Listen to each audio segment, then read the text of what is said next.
কখনো মানুষের সাথে এমনও হয় যে একজন মানুষ আল্লাহর কাছে অন্য একজন মানুষকে খুব করে যায়, অনেক কান্না করে যায়, অনেক আমল করে, অনেক ইস্তেখারা করে, ওজিফা পড়ে, মানত করে, অস্থির হয়ে পড়ে, কান্না করে, অনেক কাকুতি মিনতি করে, কিন্তু তাও তাকে পায় না। তারপর একটা সময় আসে যখন সেই মানুষটার চোখের পানি শুকিয়ে যায়, ফরজি ভুলে যায় যে মানুষটাকে সে রবের কাছে চাই, তো সেই রবের প্রেমে পড়ে যায়।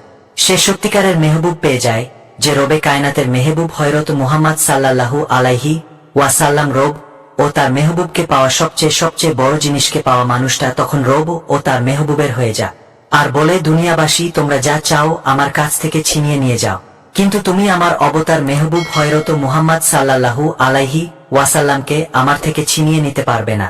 অতঃপর মনের পরিবর্তন হয়ে যায়, সবসময় জিকে রাজঘরে মগ্ন থাকতে ভালো লাগে, শেডস হয় পড়ে থাকতে ভালো লাগে, রবি স্মরণে তার মনে শান্তি আসে। তারপর মানুষটা হঠাৎ সেই জিনিসটা পেয়ে যায় যার জন্য দোয়া করত, কাকুতিমিনতি করত, আমল করত, ওজিফা পড়ত, সবার সাথে ঝগড়া কর, কিন্তু এখন সেই অনুভূতিটাই তারা নেই যেটা আগে ছিল, কারণ সে রবের ভালোবাসাকে চিনেছে। সত্যিকারের ভালোবাসা অন্য সব ভালোবাসাকে ভুলিয়ে দেয়।